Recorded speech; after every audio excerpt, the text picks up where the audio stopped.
Get 6 months of local news for just $2. You get unlimited access to the news and information you need to stay connected to your community. Visit inforum.com/subscribe to get 6 months of local news for just $2. You're listening to Plain Talk, the voice of North Dakota politics. I'm your host, Rob Port. If I sound distracted, it's because I've been busy covering this story all morning. I'm joined by my co-host, Chad Oban. He's right of center, I'm left of center, both sides of the political spectrum. I think it's cathartic. I think it's a necessary and proper debate. I'm glad we're having it. And honestly, we have to do better. Okay, I don't know why I'm getting blamed for this, right?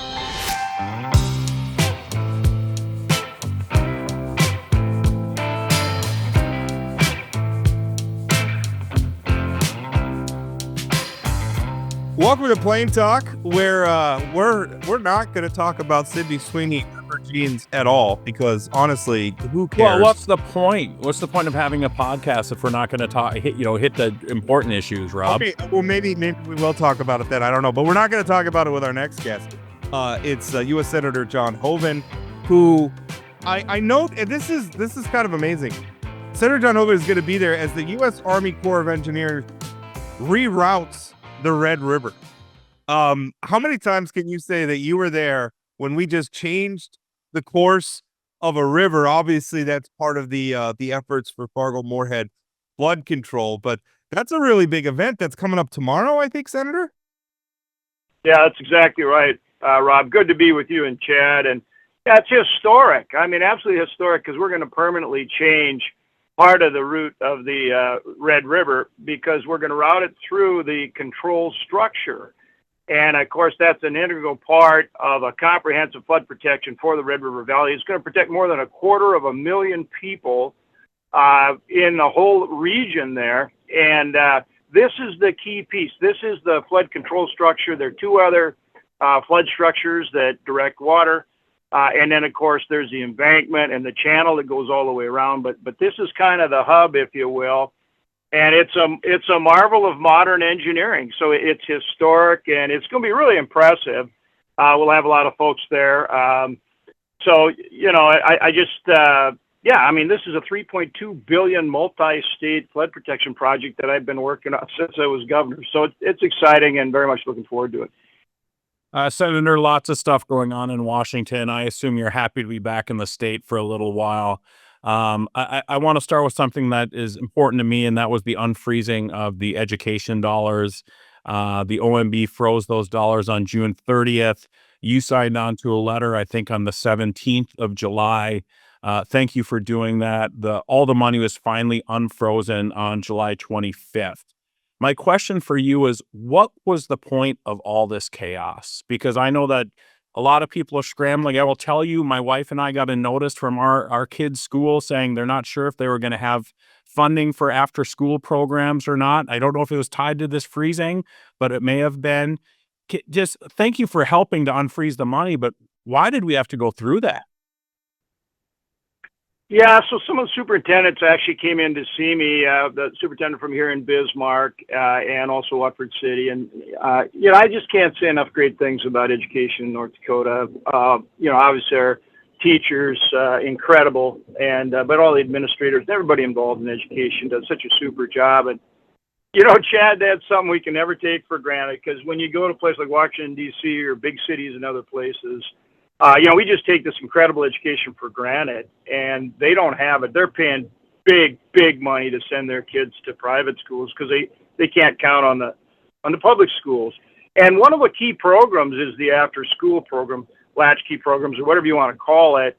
And that's why this was an issue that, you know, that they came in and really resonated with me, is in that, you know, parents have to be able to count on those programs, because they, you know, they're working, and then they have to know, you know, where their kids are going to go. And so if they don't have that program, then they'd have to make other arrangements. And that's why, you know, the timeline kind of mattered on this one, in that OMB was reviewing the funds. And I know Russ Vogt. I mean, I worked with him in the first administration. You know, he and I know each other well, and I've worked with him on a lot of issues. He indicated it was primarily they were reviewing funds for social agenda, that kind of stuff. But, we obviously impressed upon him. And then I followed up with Linda McMahon, the education secretary as well, who I worked again with in the first Trump administration, in that she was head of SBA. And we had her out here in North Dakota. She's very practical, very pragmatic, and made the point, that the key here is that, we're transitioning, if you will, the education funding from this centralized bureaucracy in Washington, D.C., and we're going to try to get the money out to the states and to the local school districts, and give them more control and less regulation. And I think people are going to like that. And so it's important that we get these dollars out and work to empower the states and the local school districts. I've talked to Kelly Armstrong about this as well. And so again, they were reviewing the dollars, but that's why we worked to get them out and made sure they understood the timeliness and the dependability there matters. There's always two questions about, I think, around public policy, and one is, what's the policy going to be, and then the other is how are we going to implement it? And this seems like very much we can have a debate about whether the federal government should be spending those funds or not, and obviously we're having a larger debate about the national budget and the debt and the deficits and what our priorities should be. We can have all sorts of opinions about that. But I'm really struggling, wherever you're at on that previous debate, with the chaotic way in which this is being implemented, and some of the rhetoric from Trump administration officials, where they're wanting federal workers to be afraid for their jobs, they're wanting them to not want to come into work in the morning. Decisions, very dramatic decisions are being made very abruptly. And given the scope of our national debt problem, to a point, I understand it, but do you have concerns about at times the abrupt approach to some of this? And have you communicated any of those concerns to the Trump administration, if you have them? Well, Rob, change is always tough. I mean, in your own life, when you're making changes to important things that you've done a certain way for many years, that's not easy to do. So no matter how you do it, it's going to be difficult. Could things be done better? That's always true. Are we working to try to help there? Absolutely. You and I the three of us just talked about one, and there are many, many others. I mean, that's what we do with constituency work. The other challenge is, and you're aware of this, getting all of the people in place for the Trump administration so that they can get this work done and do it in a more smooth manner. That's part of it too. So all these things play a role, but ultimately you got to look at the long-term goal. And if the long-term goal here is less bureaucracy, less regulation, and less funding being wasted in Washington, D.C., and we get this money out to states like North Dakota and to our local school districts, think about it. Who's going to do a better job administering the funds than the state, but particularly just having the state get those dollars down to the school districts and let them educate the kids? I mean, seems to me you could walk up and down the street in North Dakota and they go, yeah, that sounds like a common sense and a pretty good idea to me. And so, again, you got to keep the goal in mind. Getting there is some work, no question about it. But I think the goal can help, improve education, get the dollars on the target. Senator, you brought up getting people in place, and this is sort of that time of a presidential cycle where, the president complains that things aren't moving fast enough, and then there's lots of back and forth. And I think most of your constituents probably just think, hey, get the people in place, let's do the work, let's stop with these political games. But can you talk about the process for getting some of Trump's nominees in place? Obviously, there's some specific ones in North Dakota with Kirsten Baesler's appointment, but also I don't think Nick Chase has been officially confirmed as U.S. Attorney. But can you talk a little bit about that process, what games are going on, and how we can get particularly those folks in North Dakota through the process? Yeah, I appreciate the question because, look, in the Senate this year, we've set a record. We've been in session more than any Senate, I think, ever. We've been in session 36 days more than the House. We've had more than twice as many votes as the House. And the reason is, obviously we've done very substantive work. As you know, the OB3, as it's now called, We actually did 2 reconciliations. On the OB3, we went 27 straight hours on the Senate floor to pass it. As you know, we've done other legislation as well. But the big thing is it's all the time we're spending confirming nominees, even the bipartisan nominees. And that's never happened before. I mean, this is obstruction that's never happened before. Even President Biden, we confirmed almost 60%, actually 57% of his noms through UC, which means unanimous consent. So they're just approved. Almost 60%. Now take a guess at how many of the Trump nominees, even bipartisan nominees, have been approved this cycle. Zip. None. They're making us go through the process on every single one. And for high-level appointments, you've got 30 hours of debate time. For the lower levels, you've got 2 hours of debate time, but it still means going through all the procedural issues. If you were going to try to do 10 nominees in a day, that's 20 hours.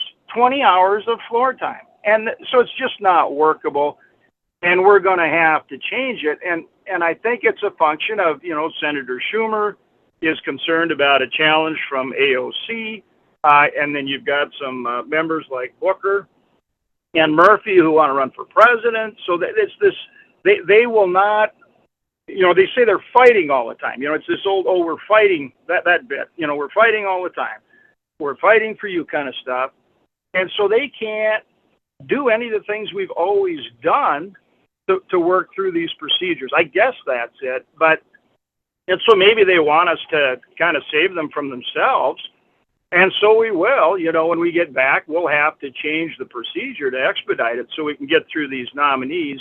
And again, I get if it's a contentious nominee, then right, you have to go through the full process and debate it out and, do all those things. But a lot of these nominees are bipartisan. They're getting a big bipartisan vote, and yet we still spend all this time on them. But the key here is the Trump administration is not getting its people in place. Think Kristen Baesler, and those people need to be there to get the work done.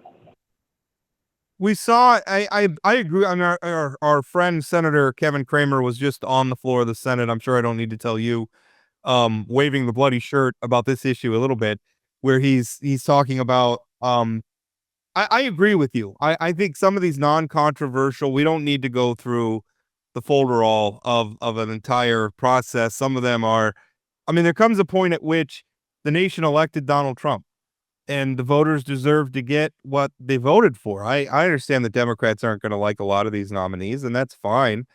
But the president won the election. He gets to populate his administration with who he chooses. And I think the scrutiny, as you said, should be reserved for people who are, really controversial.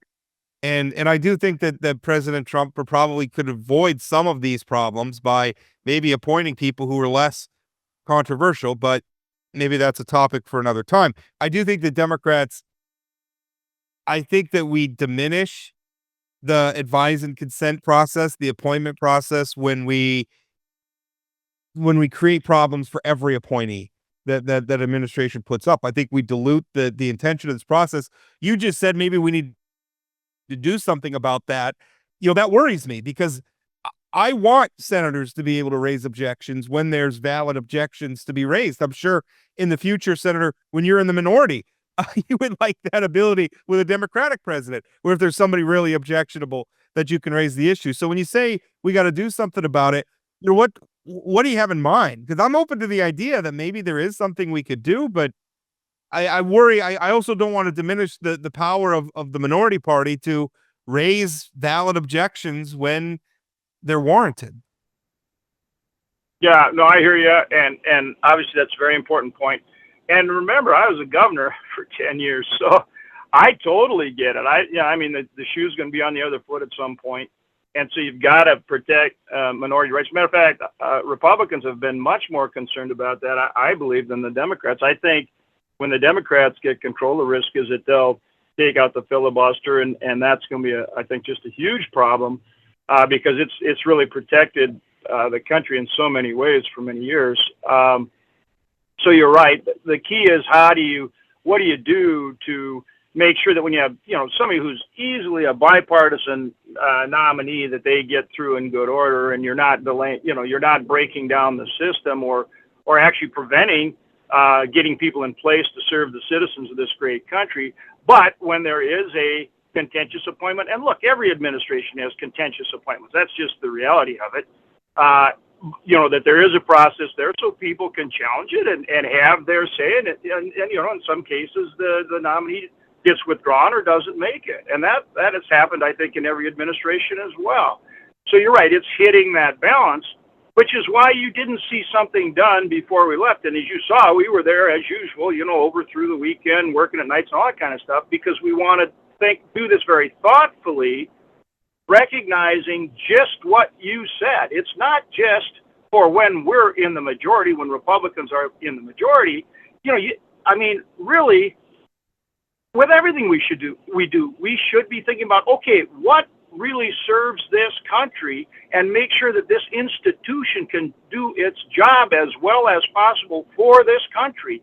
And so it needs to be done in a thoughtful way where, as you say, we recognize, because we're going to be in the minority too, obviously, at times, that it protects making sure that if there's a nominee that should be heavily scrutinized and maybe not confirmed, that process is there to do it, but that you're not bogging down on nominees that are clearly bipartisan, qualified, have support, and should be going through the system and should be working at their job now, sitting around and waiting to get versus sitting around and waiting to get confirmed. Senator Hoeven, you earlier mentioned the big, I won't call it beautiful, but it certainly is a big bill. There's an article in the Forum this morning about rural hospitals' concerns about the changes to Medicaid and the $50 million fund that was put together. Legislative Council here in North Dakota has estimated 18% of Medicaid folks will be off of Medicaid in 2034 with these changes. Obviously, we know that just because somebody doesn't have insurance doesn't mean that they don't go to the hospital. Those folks still go to the hospital and somebody has to pay for it. And often it's passed on to those of us with insurance or paying out of pocket. Do you have any concerns about the rural hospitals? Obviously, there's some concern because there's $50 million or $1 billion, I can't remember which one, was put out there to protect rural hospitals. But as folks in places like Northwood and other places are nervous about their hospital, what would you say to them? Is it just sort of a trust us message, or what do you think? Well, I actually think that our rural hospitals are going to come out as well, and hopefully maybe even better, from the standpoint that, remember, you have critical access hospitals and acute care hospitals. The rural hospitals are critical access hospitals. They get reimbursed at a different rate under Medicaid. I know you're aware of that. It's a higher rate. We've used rural development programs, as you know, to build new facilities in a lot of places like Rugby and in Beulah Hazen and up in Candu and in Grafton. I mean, Jamestown is actually, we use rural development for that hospital. So we've used these programs to get them better facilities. They do get a different reimbursement rate. And then the other feature, Chad, is that it's a $50 billion fund. Now, half of that goes out to all 50 states on an even basis, which obviously works very well for us. So we will get $100 million a year for those rural hospitals automatically. And then above that, they can apply for an additional up to $100 million. And that determination is that'll be actually made by Dr. Oz at HHS based on their application, the formula, the need, and all those things. So I think, again, this gives North Dakota a chance to do things the way that works for North Dakota. And I have and I've already talked, obviously, to Kelly about this, Governor Armstrong about this at length. And I have real confidence that North Dakota is going to do a better job, than I won't, demean any state like, I don't know, Louisiana, New York, California, or some of those that don't do things as well as we do. I would never mention that. But I think North Dakota will do it better than most states. And I like this flexibility, and I think this gives us a real opportunity for our rural hospitals. Senator, I wanted to ask, you have a You'll be with the HUD Secretary on Thursday and the Customs and Border Protection Commissioner on Friday. And that latter visit, I'm kind of interested in because ICE and we're so much attention on these deportations. And one thing that concerns me about it, from the standpoint of somebody who I want people who are in this country illegally to be deported.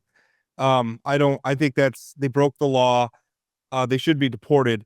What bothers me is some of this stuff of sending people to a prison in El Salvador and some of the administration's arguments that, we don't have to do due process. When I see people being taken up on the street and deported before they can even get a court case or anything, I worry. I mean, what if those people had legal status in our country? Some of them claim that they have had legal status in our country.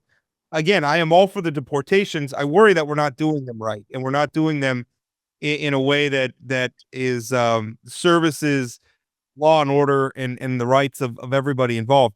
Do you share any of those concerns? And what, if anything, are you going to bring up about them to the Border Protection Commissioner on Friday? Well, I mean, we have due process in this country, but remember, it doesn't apply. Due process that a citizen would have doesn't apply to somebody here who is illegally. They've already broken the law by coming here illegally. But who determines if a person is here illegally or not? I mean, if ICE determines it, what if ICE is wrong? Isn't that why we have the courts? So that if say somebody gets rounded up and it turns out they were here legally because they're a refugee or they're on a green card, or maybe they actually are a citizen, if they're not allowed access to the courts, how do we establish that as a legal reality that they really were in this country illegally? Because you've got Department of Homeland Security and you've got the Department of Justice, and they're bound by the laws and the regulations of this country, and so they have to follow the law and follow the regulatory requirements of the nation. I mean, good grief, and they do. And if they aren't, you've got the third estate, Rob. And I'm talking to them right now, and you guys will bring it to everybody's attention, and that'll provide further scrutiny. That's why we have an open, free society. But you're trying to apply a standard that a citizen would have in terms of due process and all those things to somebody who's already broken the law by coming here illegally. Now, if your assumption is somehow that Homeland Security or the Department of Justice is not following the law, then I guess, that's the role of the media and the role of citizens to talk to their elected representatives and say, hey, you better take a look at that. Last I checked, there's no shortage of media scrutiny or Democrat pushback on Homeland Security and DOJ. Well, I just worry. I mean, when you have a law enforcement agency that is making tens of thousands, hundreds of thousands of arrests routinely across the nation, are we assuming that all of those, they're not going to make any mistakes? Nowhere along the line are any of these folks ever going to make a mistake? I mean, one reason why we don't just put people in jail for 20 years for bank robbery or a murder or something, because we put them through the court system to establish that they really did commit a crime. I mean, I worry about it when I see the Department of Homeland Security with their social media, where they're just amping this stuff up and they're turning it into a spectacle. And again, we're making this argument that they don't have I understand if they're not citizens, they don't have the same rights as American citizens. That being said, I worry that we're not putting in the proper due diligence to establish that maybe they really do have legal status in this country, and we have done a disservice to our own laws by sending them to a prison in El Salvador. Right, and then again, I understand your concern. You're raising it. That's my whole point. That is the role media plays, and obviously you're part of that, and obviously the justice system does intervene and has intervened in many cases, and you're well aware of that. So that is the process. And ultimately, if the people of the country decide that it's not being done the way that they want, come election time, they'll make a change. And last I checked, when our last presidential election occurred, the people spoke pretty loudly on this issue and made really clear what they wanted done, and that's exactly what is being done. Senator, I think we're coming up against the time, but you said on Thursday the HUD Secretary is going to be out. What are you and the HUD Secretary doing while you're in state? And secondly, who is the HUD Secretary these days?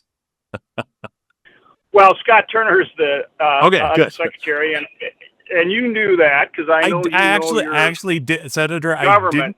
I didn't know Chad, that. I didn't know who the previous Chad, HUD Secretary was either. I was not gonna say you know your politics, even though I know you do. I was gonna say you know your government. You know you could teach civics, so I know you knew who the secretary is. You have more and faith he'll be in me out than here. I do. Well, no. He's going to be out after we do the flood stuff.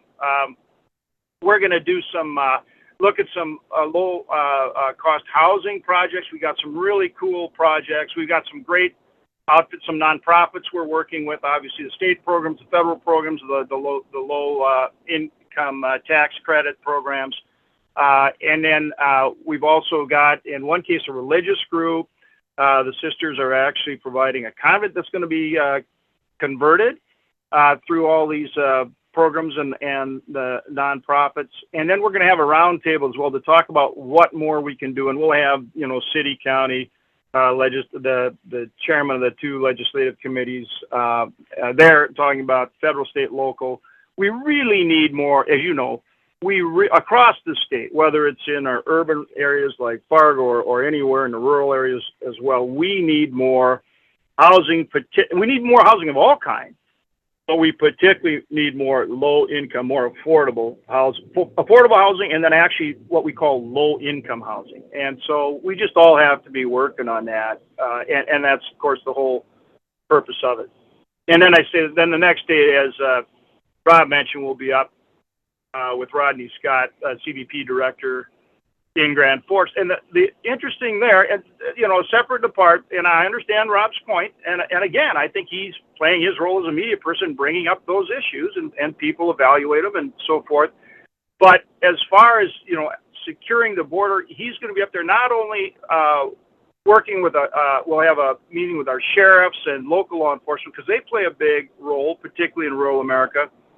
But with CBP, we're unique in that we have it co-located at Grand Forks Air Force Base. They fly both manned and unmanned aircraft. We have 900 miles of border responsibility. So we're going to talk about what we can do with both drone and counter-drone technology as well to help CBP, not only here, but across the huge expanse of the northern border as well as on the southern border. Senator, thanks for your time. I appreciate it. Thanks, guys. Appreciate it. Good to talk with you. Hey, Plain Talk listeners, have something to say? Call or text Plain Talk with your questions, comments, or headlines you want us to cover. Just dial 701-587-3141. Leave us your message or shoot us a text with your name and location, and you could be featured on an upcoming show. Hi, my name is Ashley, and I am in Jamestown. Hey, Rob and Chad. My name is Tony. I live in Grand Forks. That's 701-587-3141. Call us, text us, vent, praise. We want you in the conversation. Thanks for being part of the show. Now let's get back to today's episode. Welcome back. Just finished up with Senator Hoeven. And, I esteem Senator Hoeven so highly. And one of the reasons why is, and this is going to sound like a backhanded compliment, and it's not. But one of the things I like best about him is he's so boring. Like, he's so focused on granular but super meaningful issues.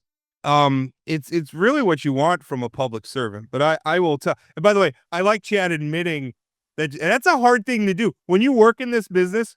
I think everybody likes to pretend that they know everything all the time. One of my favorite genres of political punditry is how everybody always knew something was going to happen after the fact.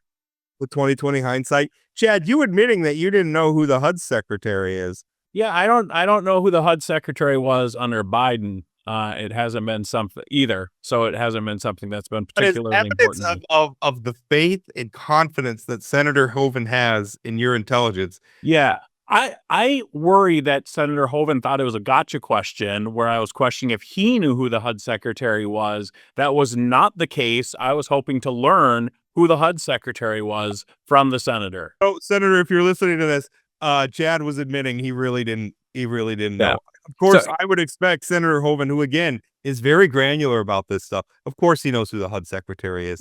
That's not what If he didn't, the guy's gonna be here in 48 hours. I would he hope can he learn between now and then.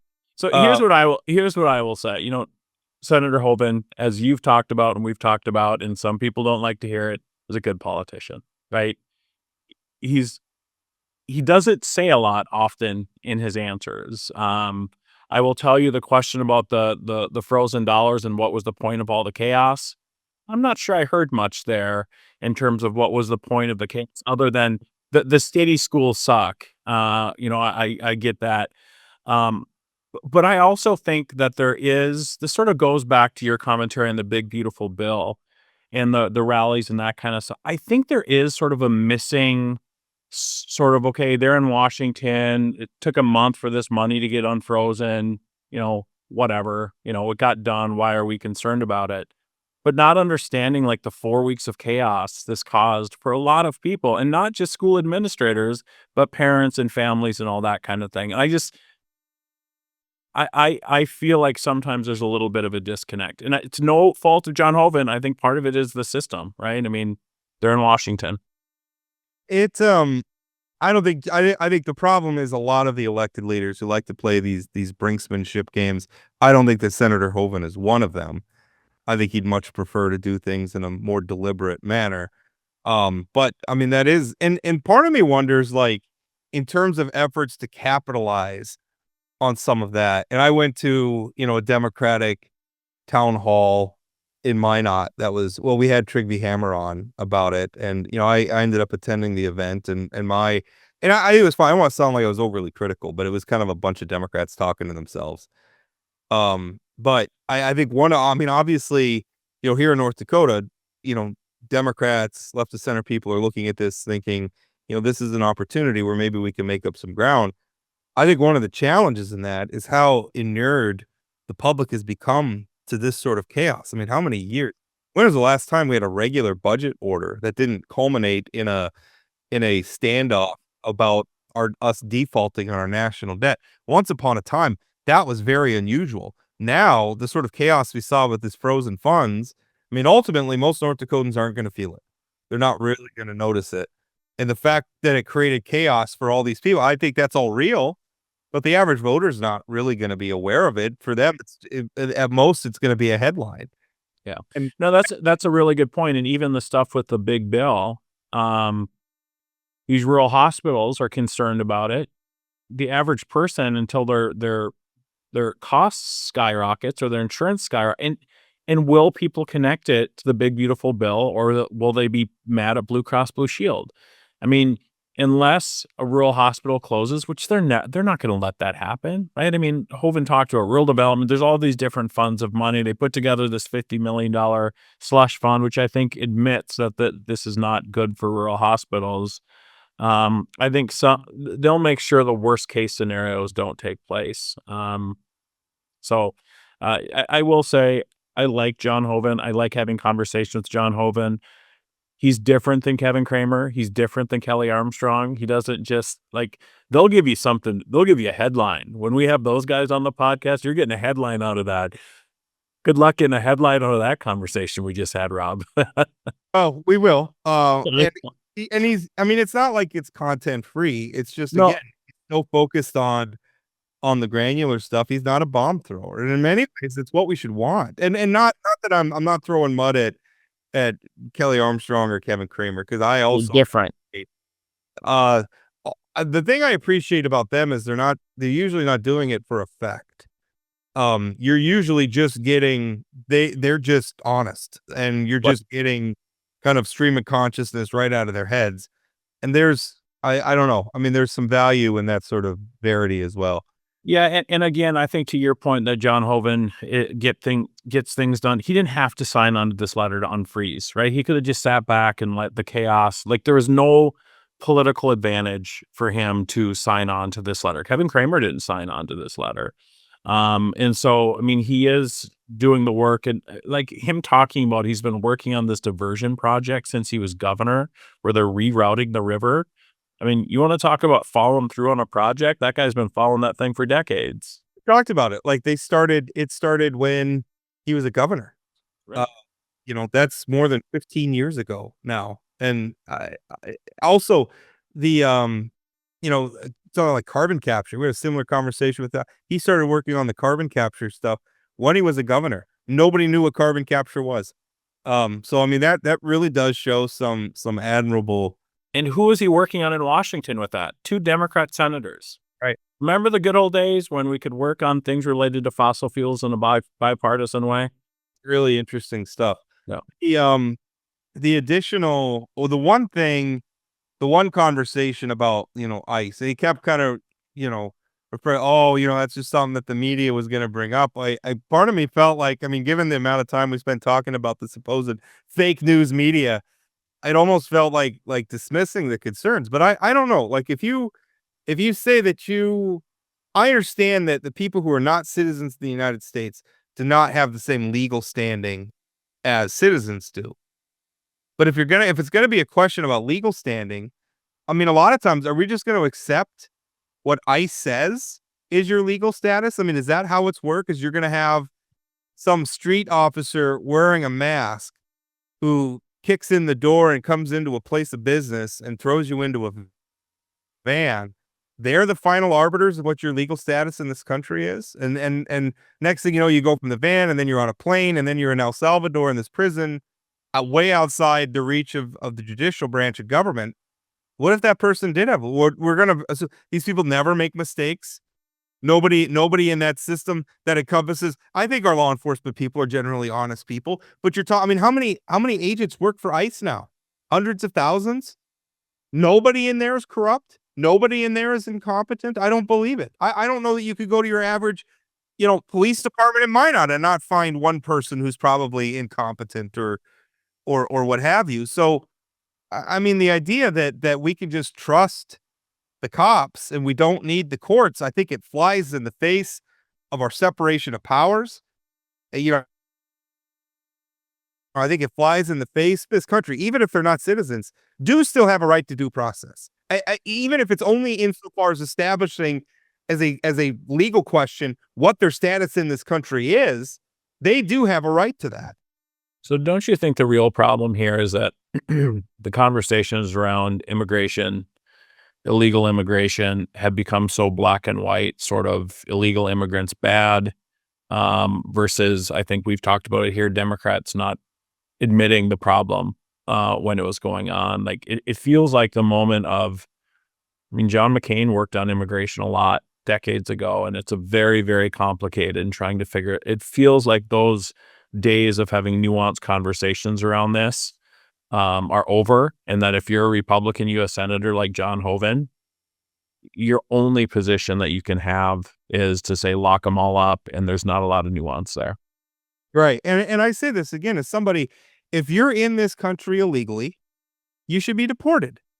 And even if you had children while you're here, and those children are U.S. citizens, well, they're minors and they need to go with their parents and also be deported. Or I guess if the parents want, find them legal guardians here in the United States to take care of them. But I have been frustrated with illegal immigration for years. I've been frustrated with Democrats for treating this issue as though anybody who's against illegal immigration is a racist. I'm tired, frankly, of the Chamber of Commerce crowd, arguing that we have to allow illegal immigration so that we have enough workers. I mean, that's an argument for more legal immigration, not illegal immigration. So, Right.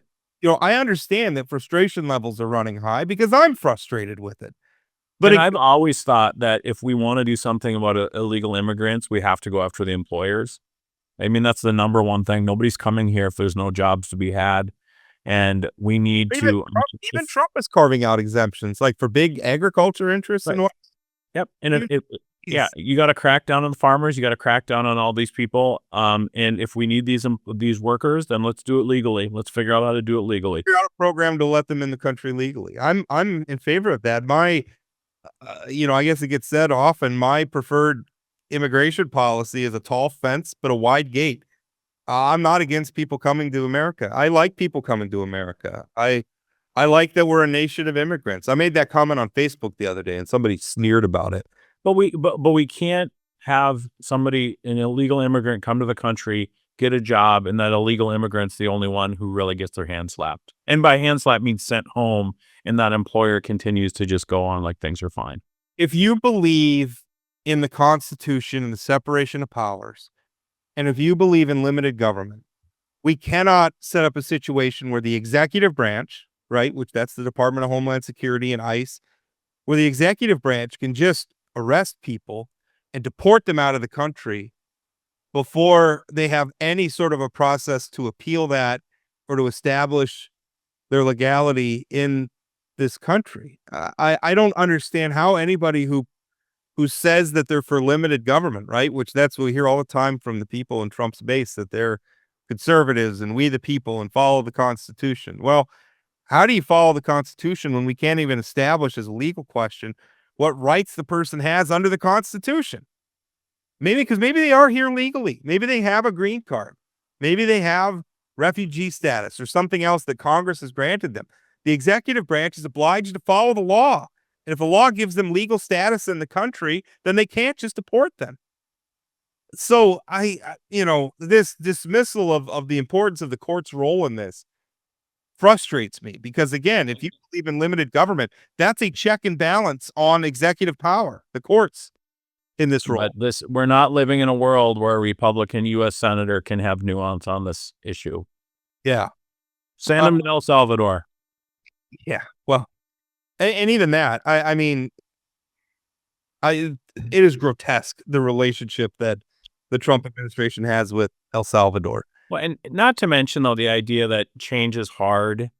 Well, yeah, I understand change is hard, but we don't have to be so flippant and terrible about how we're creating the change. I still don't understand. I keep going back to this education money, but on one hand, you're saying give the money to the states can spend it. Well, freezing the money in Washington. I mean, it doesn't make any sense to me. Give the money to the states to spend, but then also let's create a situation where the states have no idea if they can depend on the money showing up. Right. I mean, it makes no sense. No, it really doesn't. But and everybody agrees North Dakotans can educate their kids better than Washington can. I would say California can educate their kids better than Washington can as well. But, I mean, I think that's one thing that you and conservatives could probably agree on is we don't need so many federal strings in public education in North Dakota. Well, I mean, I do worry about money for children with disabilities, poverty, those kind of things, to make sure that those folks don't get left behind. The reality of living in a rural state is a lot of our places, and California's probably got school districts too, where they just don't have the tax base to support education at the levels that at a certain minimum level that I think we all agree is applicable. I mean, that's not a North Dakota unique problem. I'm sure there are districts in California, Texas, or New York or whatever that are rural and just don't have the tax bases, and it makes sense to spread some of that cost around because the whole country is served well when Americans get a good education in their public schools. Well, and let's be clear that the vast majority of money spent on K through 12 education comes from local and state, right? The feds are a small percentage of that. And so this idea that Washington is running things, they're not. I mean, there's protections in place and that kind of thing, but I think it's a really good talking point. Sometimes there's too many strings. Some of these programs, there's too many strings. I think most people, a lot of people would agree with the amount of bureaucracy that goes around to federal money, that there could be some things that are streamlined. Sure. What else do we want to talk about? Anything happened in Minot lately? You excited about anything, Robert? Minot held its special election, and Mark Janser won in what I think is fairly described as a landslide. I mean, when you're in a four-way race and you get over 40%, that's you almost double the second place person. Rob Fuller, who has decided to pick a fight with me during the election over my reporting. He took a distant second place. Paul Pittner's not in that race. Mark Janser gets over 60% in a three-way race. I think that's interesting. Obviously, as a resident of Minot, and I know some of the people listening to this podcast also live in Minot. The fact that we're sort of choosing a centrist leader going forward, I think is important. And somebody who, talking about boring being a a plus. Mark Janser is boring and is going to be hyper focused on bridges and things like that need to be addressed in Minot. Minot's had a lot of chaos over the last few years. And so this, I think, was very much a vote against more chaos, more grandstanding. We want someone boring who's just going to do the job. Mark Janser's that guy. That's how I perceive Minot citizens voting. It was a relatively high turnout. I mean, this was a special election held randomly in August, and it had more votes cast than the last regular city council election and the last regular mayoral election. So, I mean, more people in Minot should be showing up to vote. There's no question about that. But relative to other local elections, 5,500 people showing up, that's a pretty high turnout for one of these local elections, especially, it's off year, off schedule. It was a special election. So that was interesting. And then I think like what it pretends statewide. Minot is a bellwether for sort of this divide that we're talking about all the time in the North Dakota Republican Party. Some of the most extreme lawmakers in Bismarck are elected from Minot.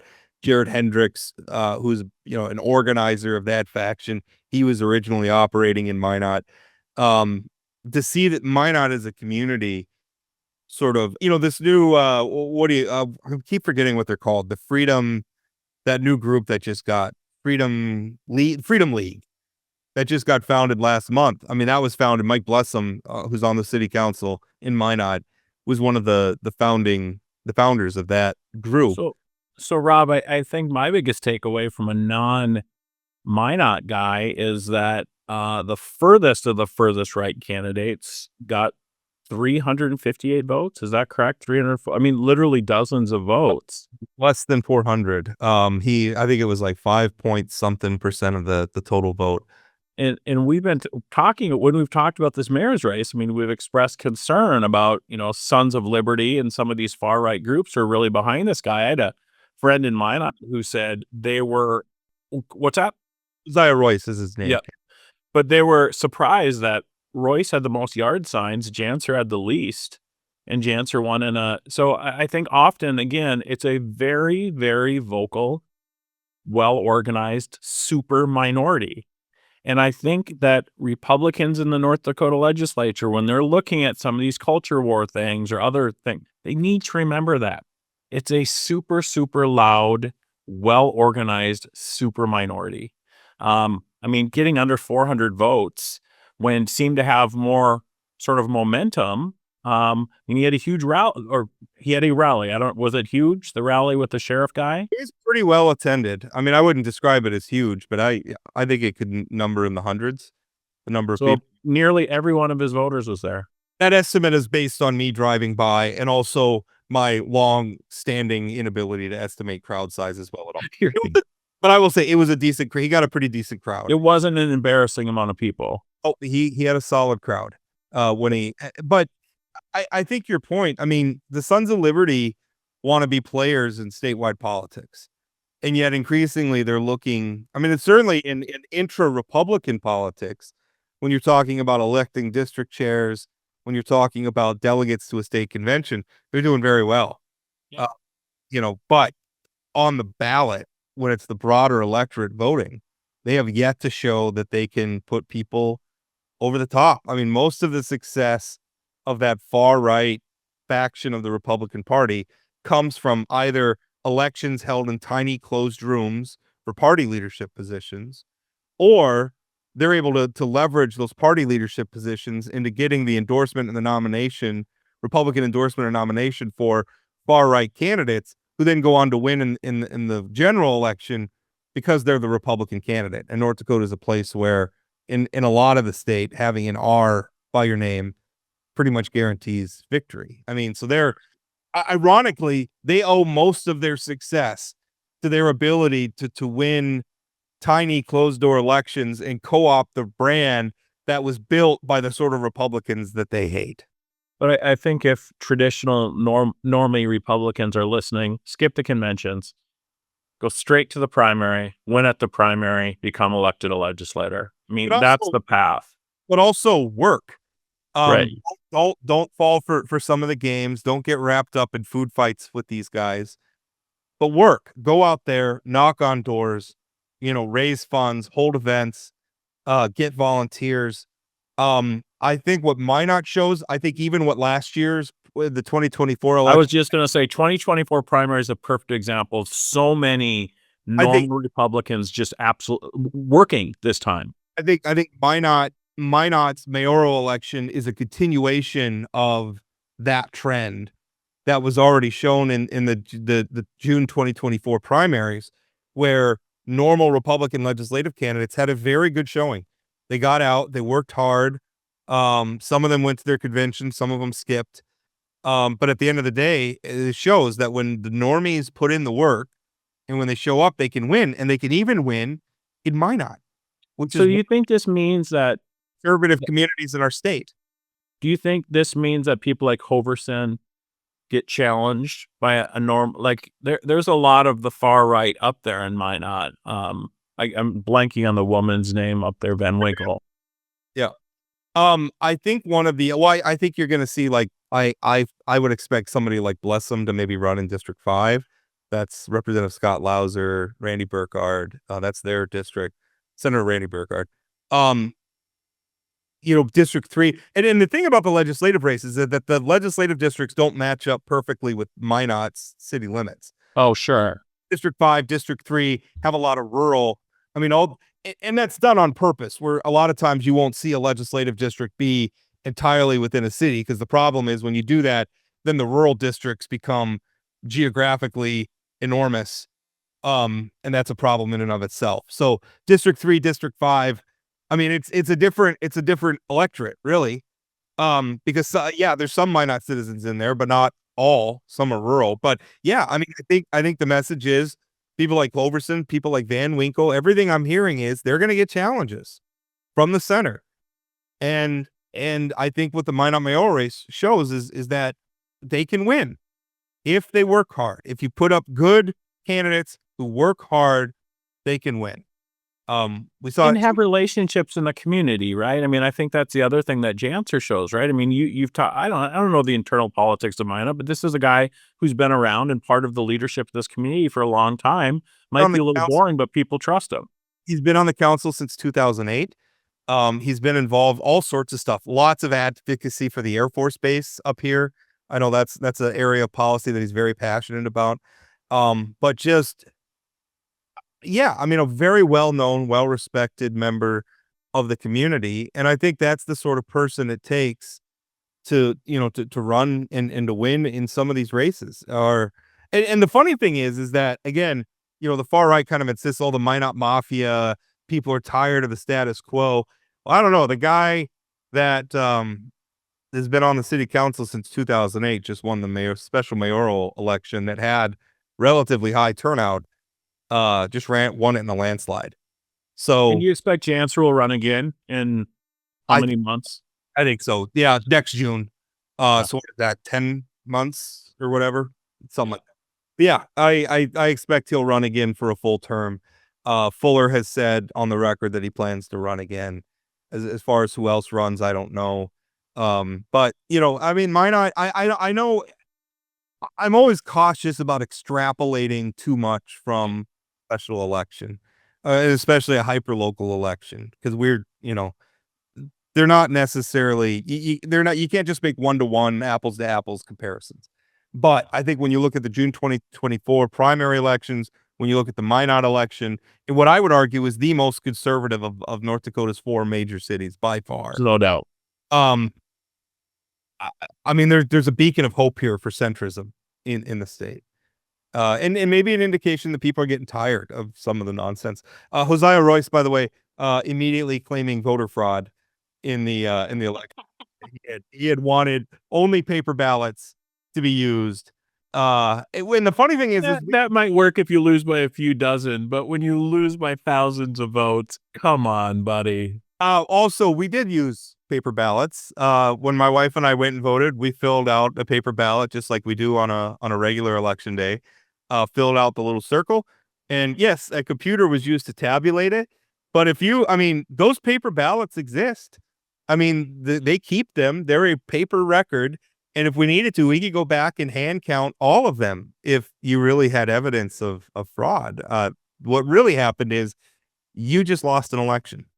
And that is one By thing. a lot. I am tired of the sour grapes, like blame everybody. I would like to start a trend where politicians or political parties or whatever, when you lose an election, is to engage in some self-reflection of what you did to lose that election. Because what happened is that usually it's not fraud. And usually it's not the evil news media or anything like that. Usually it's your message just didn't resonate with the voters. Yeah. So Yep. we're going to wrap it up there. Thank you, as always, for tuning into Plain Talk. Remember, you can find us on the social media things, all the places at Plain Talk ND. We're on X, we're on TikTok, we're on YouTube, Facebook. So, certainly follow us there. Thank you so much for listening. We'll talk again. That's it for today on Plain Talk, the voice of North Dakota politics. Plain Talk is a production of Forum Communications Company. Got a question, comment, or suggestion? Leave us a voicemail or send us a text message at 701-587-3141. That's 701-587-3141. If you haven't subscribed to Plain Talk yet, you can find us on YouTube or your favorite podcast platform like Spotify or Apple Podcasts. For those of you who are already hooked, give us a rating or review. And don't forget to share or tell a friend. Special thanks to my co-host Chad Hoeven, and from myself and everyone at Plain Talk, thanks for listening.